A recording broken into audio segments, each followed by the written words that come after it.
l'amour de Dieu le Père, la communion de l'Esprit, la grâce de son Fils bien-aimé soit toujours avec vous.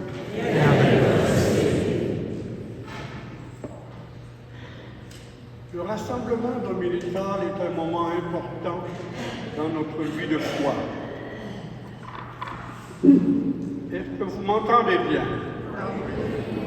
Pas tellement. Bon, on va essayer de parler plus fort. Là, ça va bien? Bon.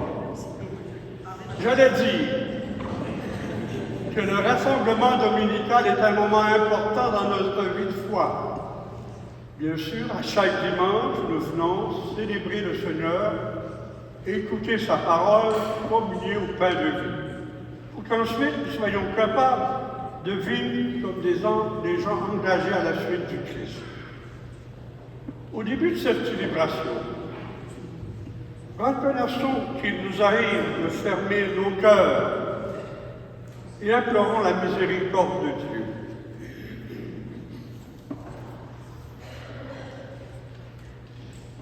Seigneur, quand nous sommes tentés de croire que la mission nous appartient ou de vouloir contrôler ton esprit, accorde-nous ton pardon. Nous avons péché contre toi. Pour renouveler nos cœurs et nous mettre à ton exemple sur le chemin de l'accueil et de la vérité, accorde-nous ton pardon. Que Dieu Tout-Puissant nous comble son amour et qu'il nous pardonne au nom du Père et du Fils et du Saint-Esprit. Amen. Chantons la gloire au Seigneur.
Accorde-nous, par son intercession et par son exemple, de servir notre prochain avec générosité et humilité. Nous te le demandons par Jésus vivant, ressuscité, pour les siècles des siècles. Amen.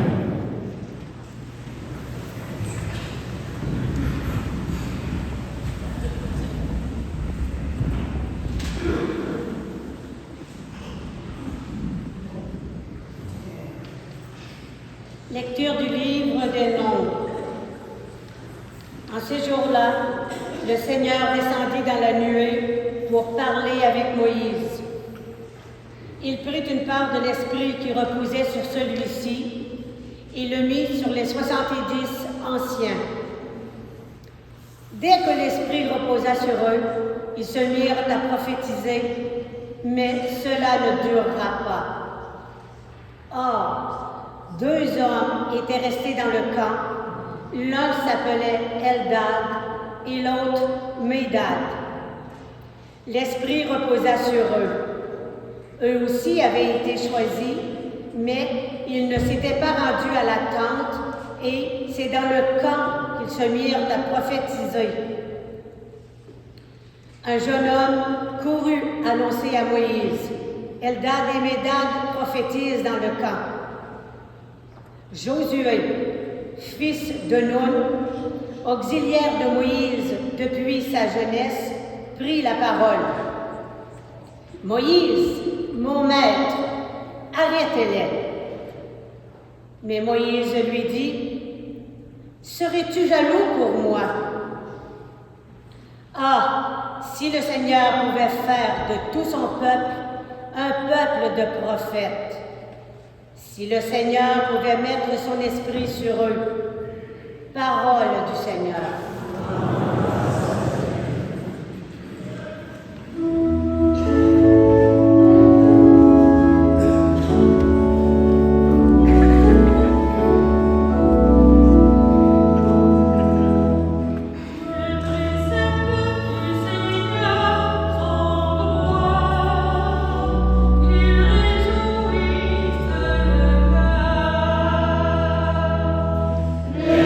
Cercle du Seigneur.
de la lettre de Saint Jacques. Vous autres, maintenant les riches, pleurez, lamentez-vous sur les malheurs qui vous attendent.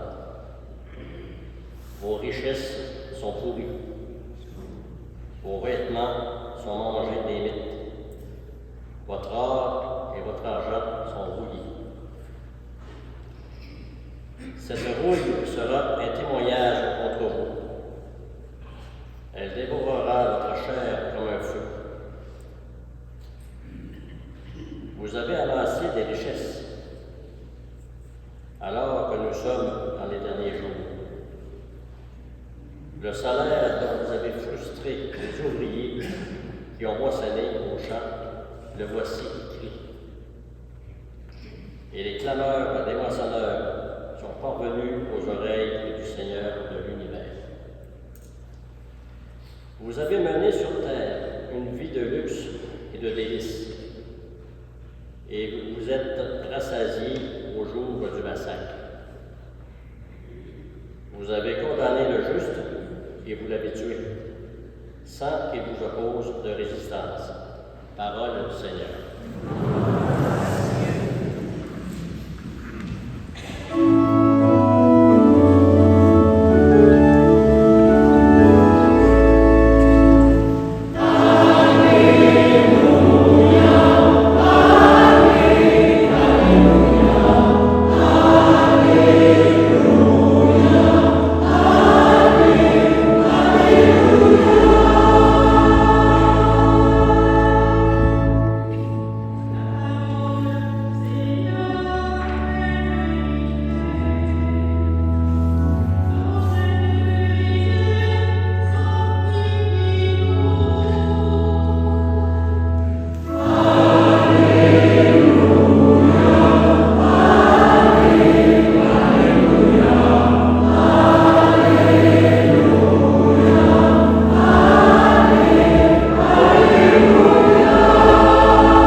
Évangile de Jésus-Christ selon saint Marc.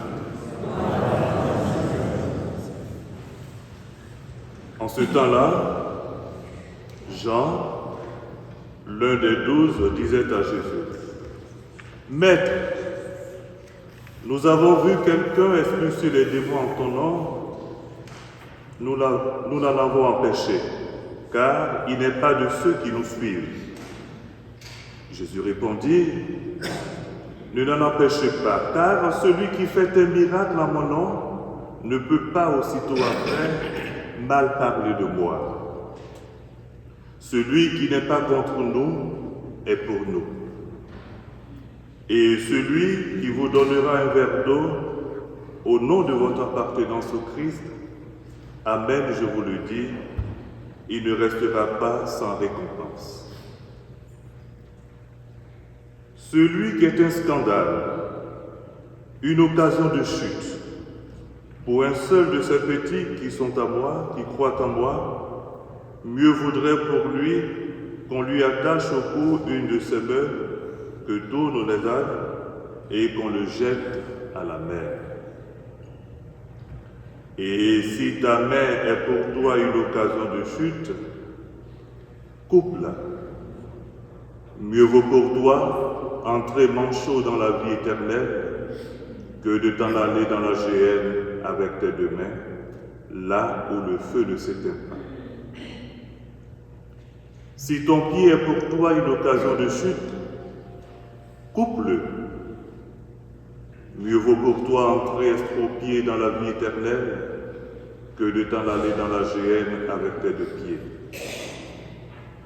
Si ton œil est pour toi une occasion de chute, arrache-le. Mieux vaut pour toi entrer bord dans le royaume de Dieu que de t'en aller dans la géhenne avec tes deux yeux, là où le ver ne meurt pas et où le feu ne s'éteint pas. Acclamons la parole de Dieu.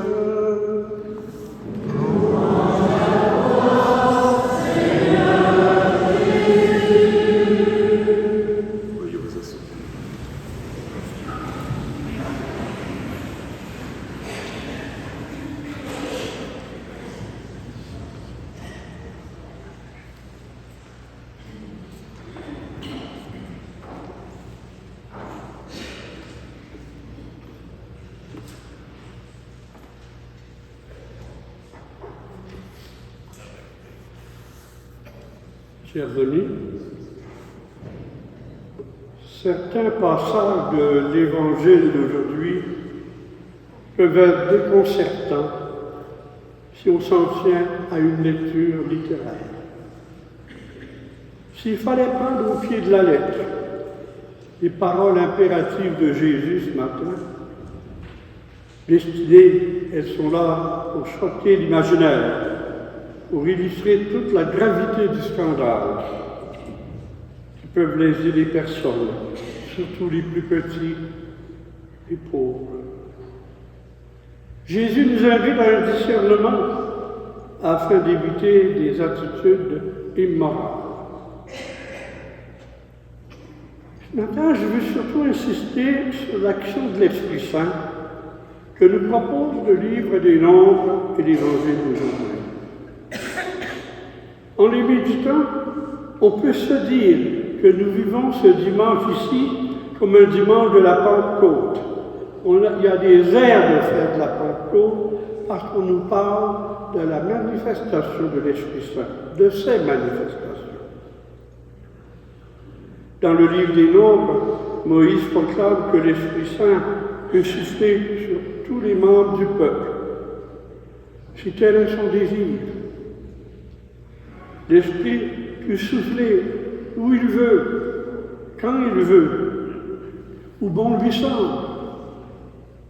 Ce n'est pas Moïse, ni qui que ce soit, qui peut déterminer les balises de la présence de l'Esprit. L'Esprit se pose là où le Seigneur puisse réaliser son œuvre, son projet.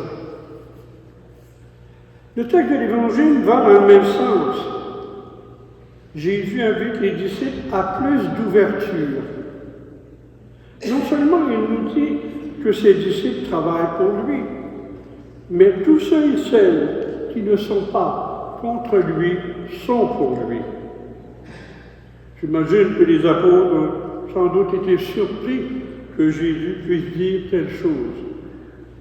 Jean se scandalise de voir quelqu'un qui n'est pas de son groupe. Il a compris des merveilles dans son nom. Il ne comprend pas ça. Jésus le reprend. Il lui rappelle que c'est à la qualité de ses fruits qu'il faut juger quelqu'un et non à son appartenance à un groupe ou à un autre. Ce qui importe, c'est que le bien se fasse et non qu'il se fasse uniquement par nous.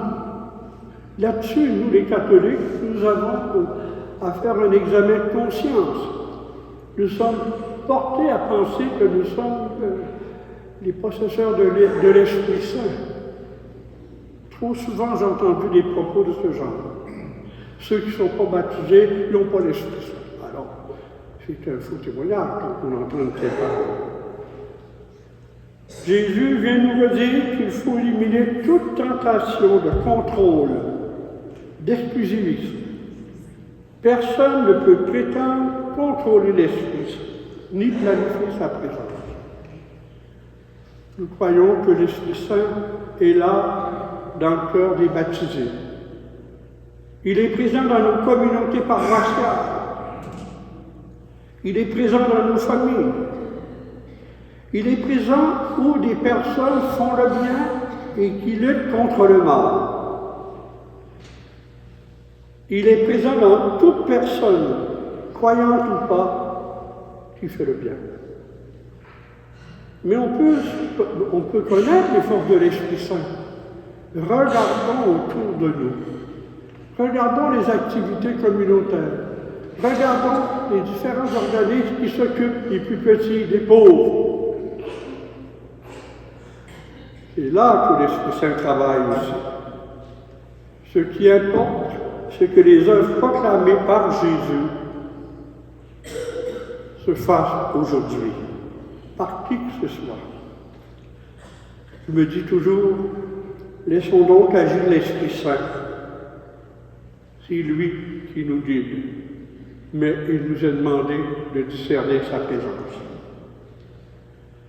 En méditant ces textes, je suis sûr que c'est l'Esprit Saint qui a inspiré Élisabeth Turgeon à fonder une communauté vouée à l'enseignement des enfants dans le diocèse de Rimouski, particulièrement dans les villages, quand on regarde son histoire. Elle a discerné ce que Dieu attendait d'elle. Voilà pourquoi nous sommes ici ce matin, pour souligner le 150e anniversaire de la Fondation. Nous sommes donc ici pour redire notre gratitude à toutes ces religieuses, à toutes ces pionnières qui ont semé, sûrement dans le labeur, les sacrifices, mais aussi dans l'espérance. Elles ont fait confiance à l'Esprit et au projet de Dieu. Le flambeau est toujours resté allumé. Vous êtes là, chères religieuses, pour nous le témoigner.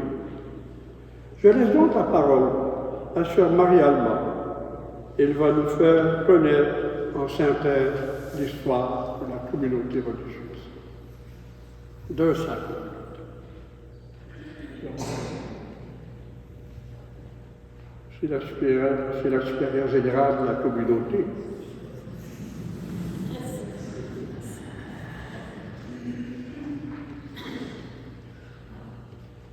Alors, frères et sœurs, bonjour. Je suis particulièrement heureuse d'être ici en l'église de Saint-Robert, parce qu'il y a 9 ans, le 26 avril 2015, nous étions rassemblés en votre église pour vivre la cérémonie de béatification de notre fondatrice Élisabeth Turgeon. En ce jour, l'Église a présenté au peuple de Dieu une femme qui peut nous inspirer dans notre manière personnelle de répondre aux projets que Dieu veut réaliser en chacun et chacune de nous et par nous pour sa plus grande gloire. Depuis l'aube des temps, les événements du monde s'inscrivent dans l'histoire. C'est également le cas de l'œuvre des Sœurs de Notre-Dame du Saint-Rosaire, qui célèbrent cette année leur 150e année d'existence dans le Bas-Saint-Laurent, la Gaspésie, en diverses régions du Québec et en d'autres lieux du monde. Dans ce message, il est opportun de rappeler le charisme mission de la congrégation, à savoir l'instruction et l'éducation des jeunes des milieux éloignés, des grands centres et par conséquent les moins favorisés. Et ce, tout en manifestant par leur être l'amour de tendresse et de sollicitude de Jésus et de Marie, pour les jeunes en particulier. Tout a commencé à Beaumont, près de Québec, le 7 février 1840, avec la naissance d'une petite fille prénommée Élisabeth. Pour la famille Turgeon, l'instruction est une valeur importante qu'Élisabeth a incarnée tout au long de sa vie. Après ses études primaires et secondaires, elle fréquente l'école normale Laval de Québec, qui était tenue par les Ursulines, où elle obtient un diplôme qui fait d'elle une enseignante renommée. Elle enseigne à Saint-Roch de Québec, à Sainte-Anne-de-Beaupré, à Saint-Romuald de Lévis. En 1867, Monseigneur Jean Langevin est nommé évêque du vaste diocèse de Rimouski et pendant 4 ans, il parcourt son diocèse. Il constate l'immense pauvreté des gens, puis un manque flagrant d'institutrices laïques compétentes pour l'instruction profane et religieuse des jeunes qui sont privés d'école à ce moment-là. Il se souvient alors d'Élisabeth, une élève brillante qu'il avait remarquée quand il était principal de l'école normale des Ursulines. En 1871, il l'invite à venir à Rimouski pour former une association de jeunes filles afin de les préparer à enseigner et de les envoyer ensuite dans les paroisses éloignées. En raison de sa santé précaire, Élisabeth refuse cette demande pour l'instant. Ce n'est que le 3 avril 1875, à l'âge de 35 ans, qu'elle arrive à Rimouski et qu'elle se joint à quelques jeunes filles déjà rassemblées. Élisabeth partage les vues de son évêque. Cependant, elle voit dans ce projet une opportunité de réaliser l'appel de Dieu à la vie religieuse qu'elle porte depuis toujours. Elle propose alors à Monseigneur de fonder une communauté religieuse qui, tout en répondant à ses vues, assurerait la stabilité et la pérennité de ce projet, car à cette époque, la loi ne permettait pas à une fille qui se mariait de continuer sa profession, d'exercer sa profession d'enseignante. Après une longue réflexion, l'évêque approuve le projet d'Élisabeth qui prend forme en 1879. Tout en se formant à la vie religieuse, 13 jeunes femmes se préparent à l'enseignement et à l'éducation des jeunes.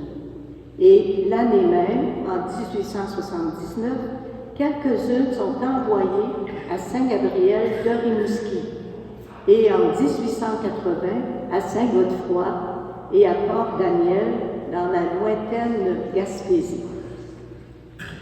Au long des années, les sœurs des petites écoles, nommées Sœurs de Notre-Dame du Saint-Rosaire, en 1891, ont répondu à des besoins pressants. Elles ont accueilli de nombreux jeunes et partagé leurs connaissances profanes et religieuses avec ces jeunes aux multiples talents et désireux d'apprendre.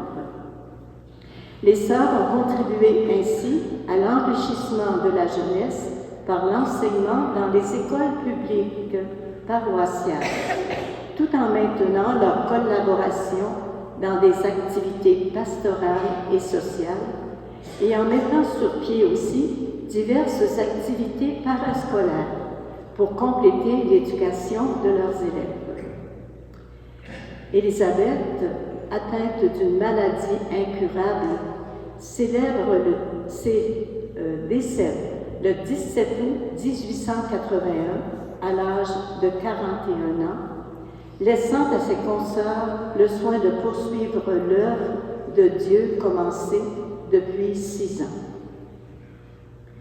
La communauté des sœurs des petites écoles continue alors de répondre aux appels des paroisses éloignées du Bas-Saint-Laurent, de la Gaspésie, de la Basse-Côte-Nord, du Maine aux États-Unis, de l'Amérique latine, etc.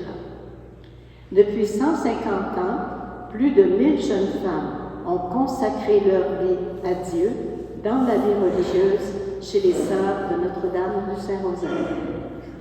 Elles sont nombreuses, les sœurs, qui ont fait œuvre d'instruction et d'éducation chrétienne des jeunes sur le territoire de l'unité pastorale de Rimouski-Négette et de tout le diocèse.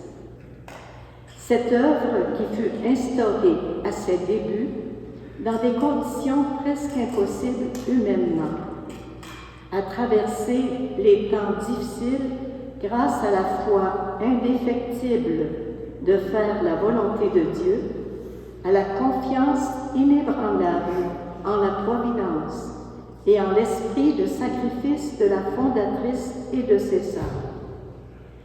Leur amour des jeunes et la conviction que l'éducation est essentielle dans leur formation humaine et chrétienne ont eu raison de toutes les épreuves rencontrées et des adaptations importantes qui se sont imposées tout au long des 150 ans que nous célébrons.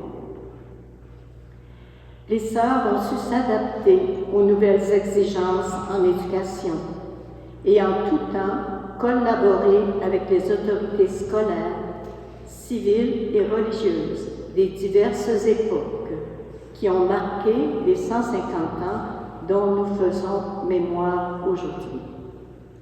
Il est à signaler avec reconnaissance l'accueil bienveillant et l'hospitalité des paroissiens et paroissiennes, des diverses autorités dans le domaine de l'éducation qui ont mis tout en leur pouvoir pour accueillir convenablement les religieuses qui répondaient à leurs demandes et apportaient leur contribution de diverses manières. Et depuis 40 ans, s'est ajoutée l'œuvre des personnes associées à la congrégation, ce qui permet à plus de 400 personnes, adultes, laïcs, hommes et femmes, de porter avec nous le charisme mission dans leur milieu de vie et dans leurs engagements respectifs. La grandeur et l'importance de la mission réalisée par la congrégation étant considérée comme remarquable dans l'Église et susceptible d'inspirer les générations futures, a donné lieu à l'ouverture de la cause de canonisation de la fondatrice. Élisabeth Turgeon est maintenant déclarée officiellement bienheureuse le 26 avril 2015 par le pape François à la suite de la reconnaissance d'un miracle qui lui est attribué. Si Dieu le veut, la prochaine étape sera celle de sa canonisation. On pourra alors l'invoquer sous le vocable de Sainte Élisabeth. C'est avec bonheur que nous célébrons avec vous, dans la joie et l'action de grâce, les 150 ans de notre mission en Église. Merci de votre accueil bienveillant.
Tournons-nous vers Dieu notre Père, par le Christ qui intercède sans cesse pour nous près de lui.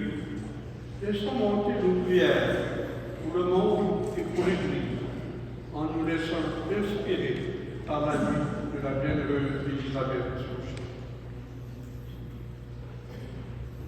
Après chaque intention, nous dirons, Seigneur, ouvre nos cœurs à ta parole. Pour l'Église, appelée continuellement à témoigner d'un Dieu qui aime sans limite, qu'elle soit pleine d'écoute, de sagesse et de foi, à l'exemple d'Élisabeth, qui était attentive aux besoins de sa communauté, prions. Seigneur, prière,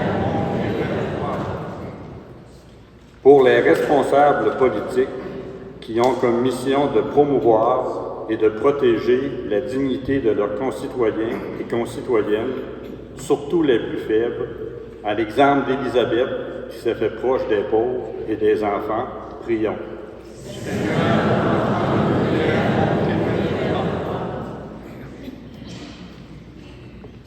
Pour les personnes qui travaillent à bâtir des ponts entre des peuples et des nations divisées par des conflits, qu'elles ne désespèrent pas, malgré les difficultés, à l'exemple d'Élisabeth, qui mettait son espérance en Dieu, assurée de n'être jamais déçue.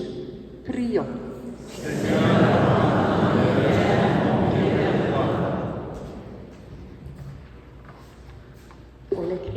et les chrétiennes qui sont victimes de discrimination au sein de leur propre groupe d'appartenance. À l'exemple d'Élisabeth, dont la charité unifiait la vie et qui recommanda la charité fraternelle dans son testament spirituel. Prions.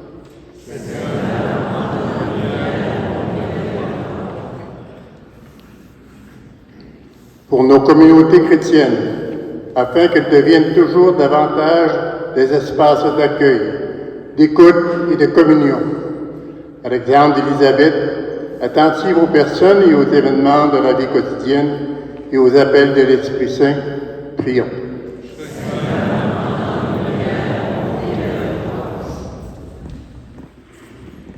Et au fond, Seigneur, nos intentions personnelles. Prions pour les malades, pour ceux qui sont en fin de vie, pour les jeunes qui cherchent le sens à la vie.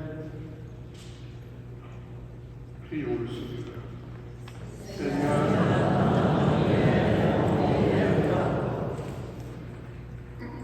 Seigneur Dieu, toi qui suscites toute vraie prière, celle que nous te présentons en ce jour avec confiance. Nous te demandons de les accueillir par Jésus, ton Fils vivant, pour les siècles des siècles. Puis ce soir, nous allons présenter maintenant devant le Seigneur toute grâce les dons reçus de vie.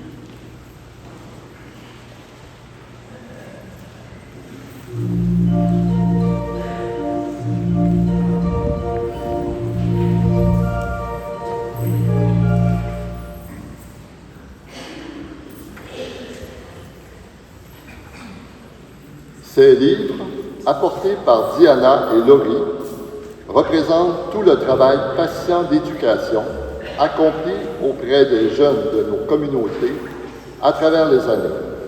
Que les fruits de ce travail et du don de soi et de nos sœurs religieuses te soient agréables, Seigneur, et qu'ils continuent de contribuer au bien-être de tous. Regardez ce qu'elles offrent, voici ce qu'elles offrent. Des livres de catéchèse, des livres de grammaire. Comme toute bonne enseignante ou enseignant, ont su nous montrer la vérité. Bien, bien.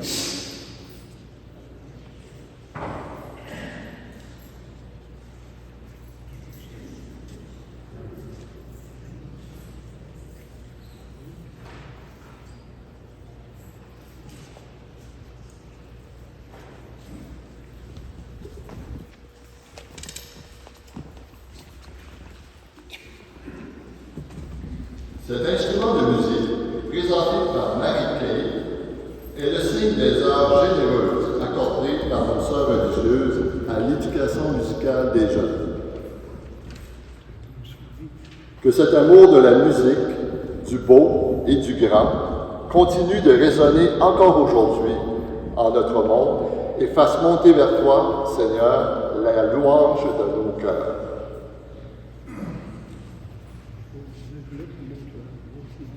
Regardez comme elle a un beau sourire aussi. Bien, bien.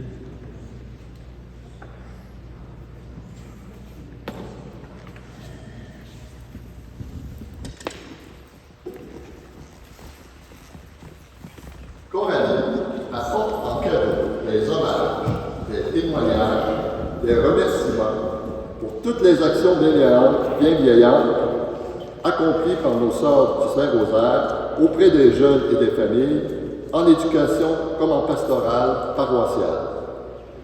Que le plus petit geste bienveillant accompli par nos sœurs religieuses soit reçu par toi, Seigneur, comme la réponse de ton appel à aimer les plus petits, nos frères et sœurs en Jésus.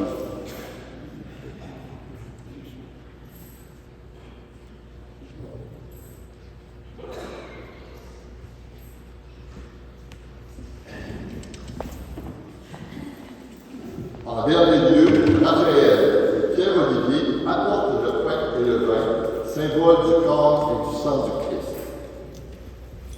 Seigneur, nous te présentons ainsi tous ceux et celles qui assurent aujourd'hui le travail d'éducation des jeunes avec cœur et générosité, ainsi que les besoins des jeunes de ce temps. Nous te présentons aussi la prière et l'action de la congrégation qui continue son œuvre de bienveillance en Jésus avec Marie, notre mère. Regardez s'ils sont beaux.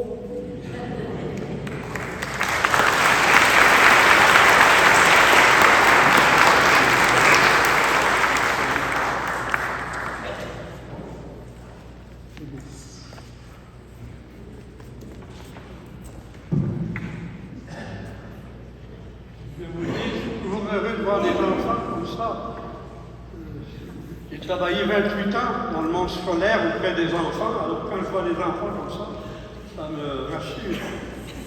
Et puis je tiens à souligner aussi qu'il y a une religieuse des Sœurs Starogères qui a été 21 ans directrice d'école dans le quartier ici. 9 ans, je pense, à Saint-Robert, puis 12 ans à Saint-Puté. Alors, c'est à souligner 21 ans de direction d'école.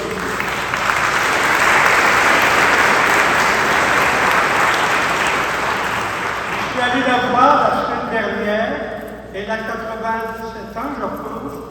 Elle a toute sa lucidité, puis elle me parlait des enseignants avec qui elle a travaillé. Alors imaginez, ça me donnait de l'espérance.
Dieu de miséricorde, nous t'en prions. Accueille cette offrande que nous te présentons. Qu'elle ouvre largement pour nous la source de toute bénédiction par Jésus le Christ, notre Seigneur. Le Seigneur soit avec vous. Élevons notre cœur. Rendons grâce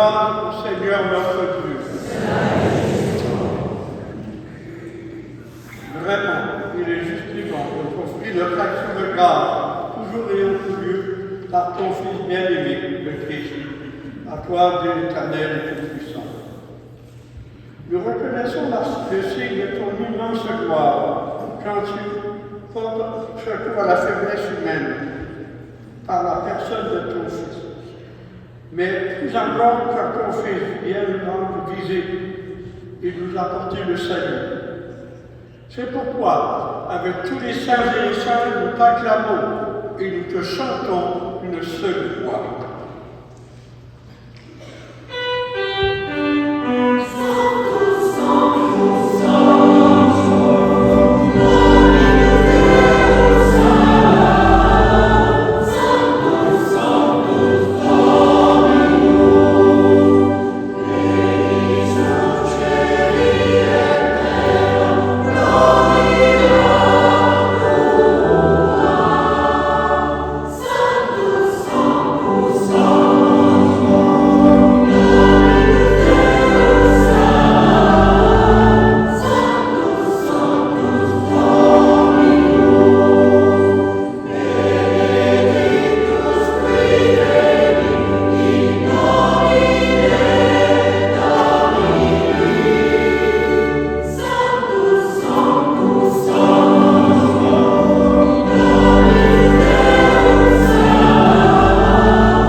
Toi qui es vraiment saint, toi qui es la source de toute sainteté, Seigneur de tout Christ, envoie l'Esprit Saint pour que ce pain et ce vin deviennent pour nous le corps et le sang de Jésus qui nous a dit de célébrer ce repas très saint.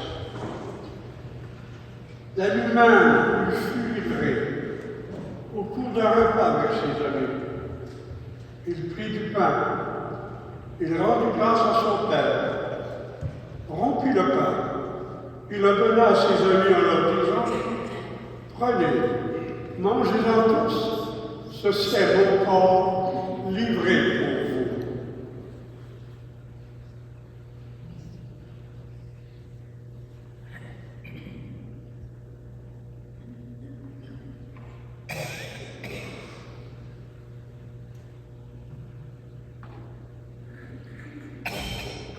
Après le repas, il prit la coupe de vin.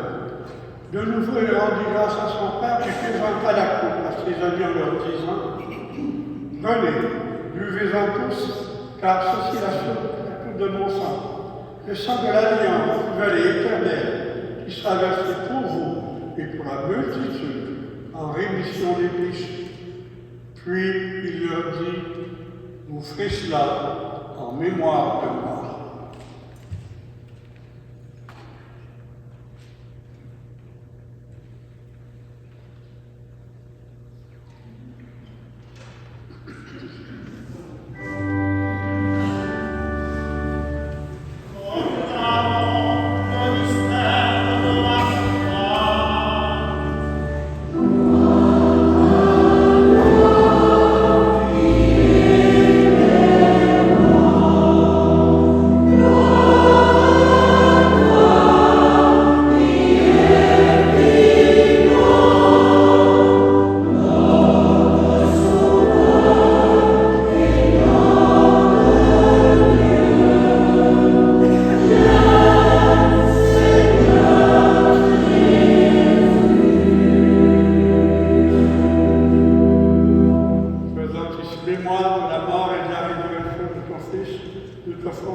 Humblement, nous te demandons qu'en communion au corps et au sang du Christ, nous soyons rassemblés par l'Esprit Saint en un seul corps, une seule famille, une seule communauté.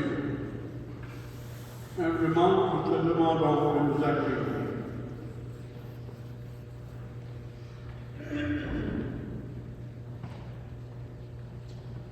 Souviens-toi, Seigneur, de ton Église répandu à travers le monde. Fais-la grandir dans ta charité, en union avec notre pape François, notre évêque Monseigneur Denis, et tous les évêques, les prêtres et les diacres.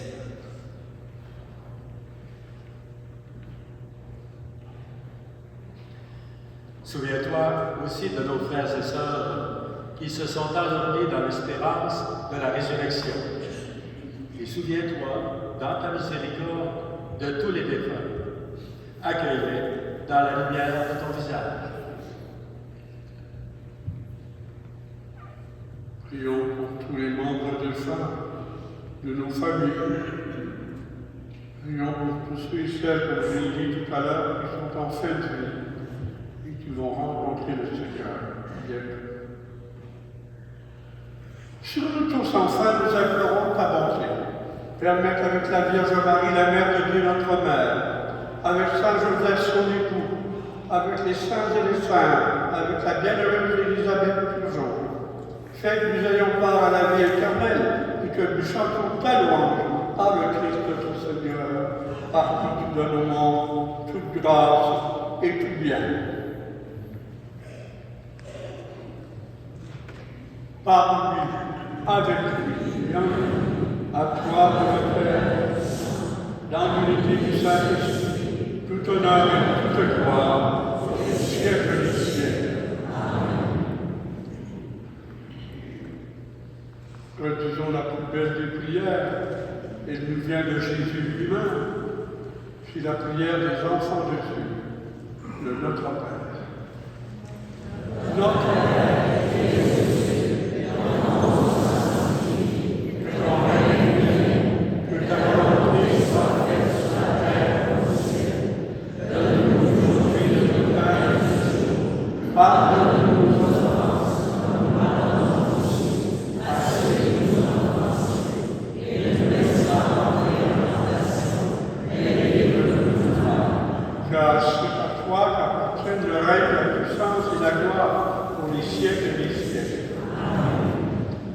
Seigneur Jésus, si à tes apôtres je vous laisse la paix, je vous donne ma paix. Ne regarde pas nos péchés, mais la foi de ton Église. Que ta volonté s'accomplisse, donne-lui toujours cette paix, toi qui es vivant pour les siècles des siècles. Que la paix du Seigneur soit toujours avec vous. On peut se donner un signe de paix, par un sourire, par un regard, comme vous voulez.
Par exemple, de la bienheureuse Élisabeth Soujon, portant dans le corps la mort du Christ, nous cherchons à nous attacher davantage à toi, toi qui es vivant pour les siècles des siècles.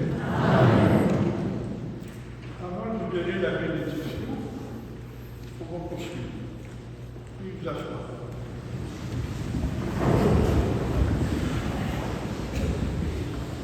Les religieuses du Saint-Rosaire sont venues rendre grâce au Seigneur par leur présence, pour leur présence dans nos milieux.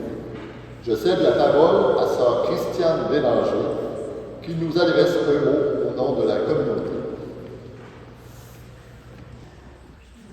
En ce 150e anniversaire de fondation, il est particulièrement significatif de se rappeler que la congrégation Notre-Dame du Saint-Rosaire a tissé des liens précieux avec plusieurs paroisses de l'unité pastorale de Rimouski-Neigé.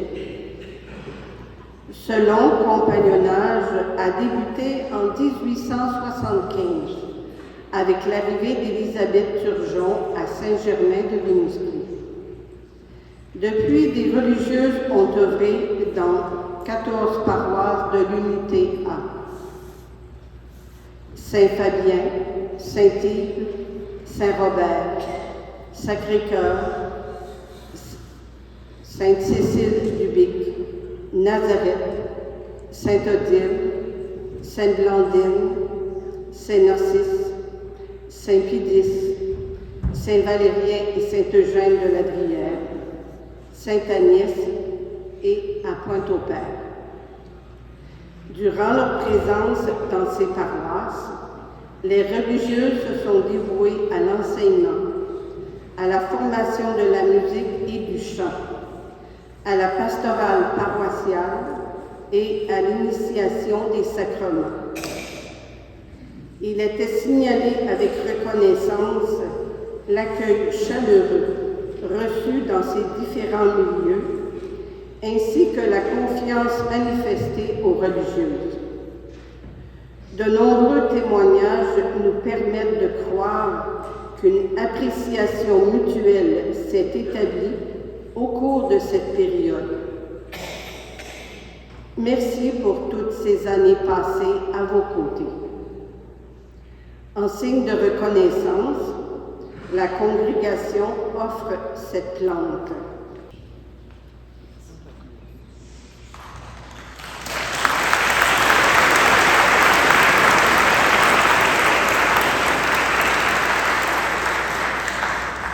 Un merci spécial à M. Guy Lagacé et à tous les prêtres qui ont célébré, d'avoir célébré avec nous. Un grand merci aussi à Mme Rachel Saint-Pierre et à toute l'équipe de liturgie qui l'ont préparé avec amour, ainsi qu'à toutes les personnes ayant contribué à sa beauté.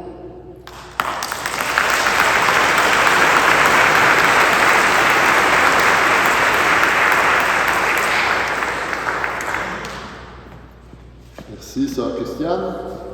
Maintenant, j'invite Mesdames Gisèle Martin et Rachel Saint-Pierre qui viennent, au nom des secteurs de l'unité pastorale, nous dire la place et l'importance que les religieuses ont tenue dans nos différentes paroisses et exprimer leur reconnaissance envers la communauté. Je suis heureuse aujourd'hui de rendre hommage à de grandes dames des Sœurs du Saint-Rosaire qui ont œuvré à Saint-Narcisse, où j'ai fait mon secondaire, et à Sainte-Blandine, où j'habite. Les deux dernières religieuses que nous avons eu la chance de côtoyer sont arrivées chez nous avec un grand vent de dynamisme. Feu Ghislaine Boivin et Sœur Michel Cardy sont vite devenues amies des enfants, des aînés, amies de tous et chacun. Elles étaient faciles d'accès, de par leur humanité, leur simplicité et leur grande jovialité. Elles se sont impliquées en catéchèse, en animation de célébration pour les jeunes. De plus, elles ont fait profiter la chorale des adultes de leur belle voix. En plus de visiter nos malades, elles ont initié les communautés de base, petits rassemblements autour de la parole. Comme elles se sont beaucoup impliquées, leur départ, après plus de 20 ans, a laissé un grand vide. Elles nous ont donné l'exemple d'un engagement chrétien qui nous habite encore aujourd'hui. Au nom de la communauté de Sainte-Blandine, merci aux grandes éducatrices qui ont servi chez nous. Un bon 150e à toutes les religieuses de la congrégation des Révérentes Sœurs du Saint-Rosaire. Merci et bon dimanche.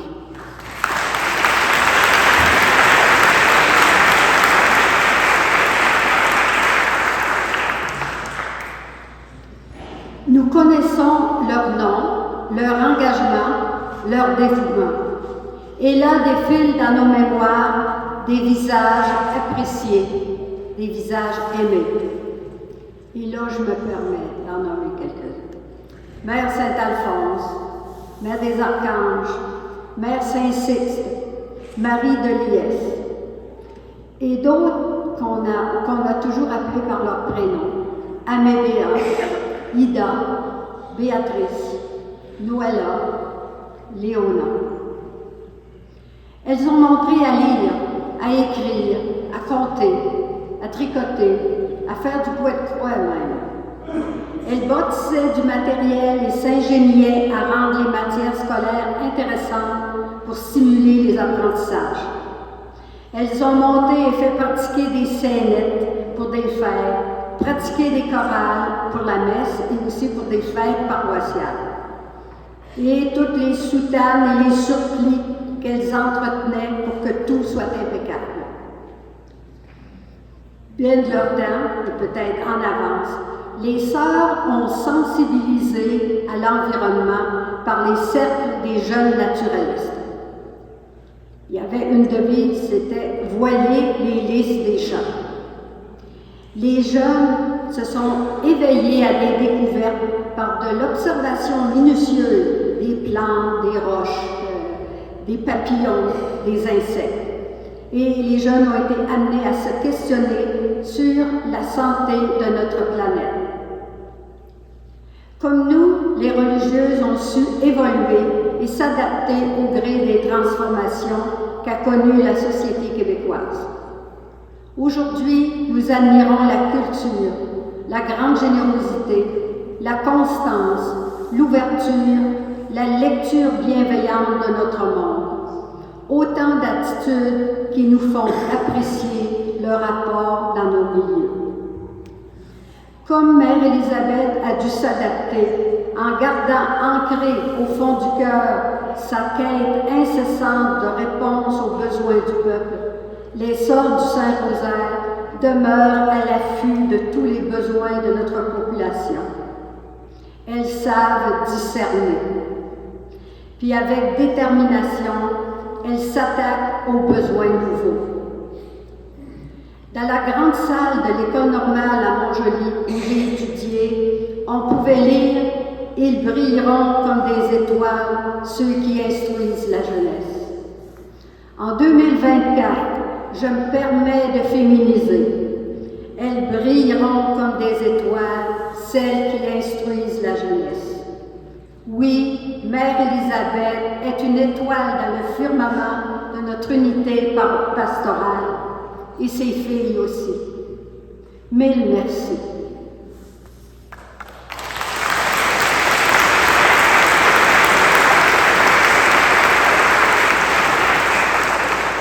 La communauté Saint-Odile-Saint-Robert vous invite à son café de l'Alliance. C'est ici près, un petit moment de partage après la célébration. Je voudrais dire merci à la chorale. Merci, merci beaucoup.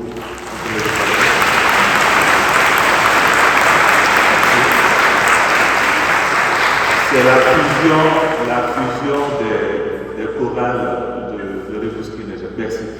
Merci à chacun et à chacune de vous pour votre belle participation. Merci à toute l'équipe qui a préparé cette célébration et à toutes les communautés. Merci à notre ami Marcelo, le technicien. Il a versé merci. Merci, chers confrères, merci. votre présence. Et infini merci aux sœurs. Les sœurs, je voudrais vous confier une intention. Priez pour que,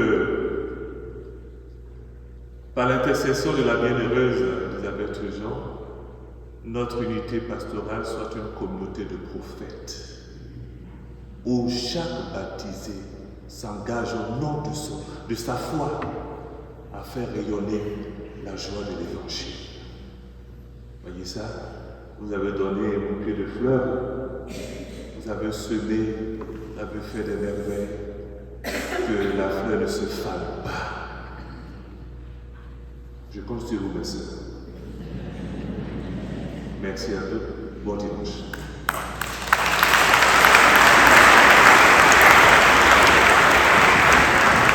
Avant de vous donner la bénédiction, j'aime dire que je suis un fils des sœurs Saint-Rosaire.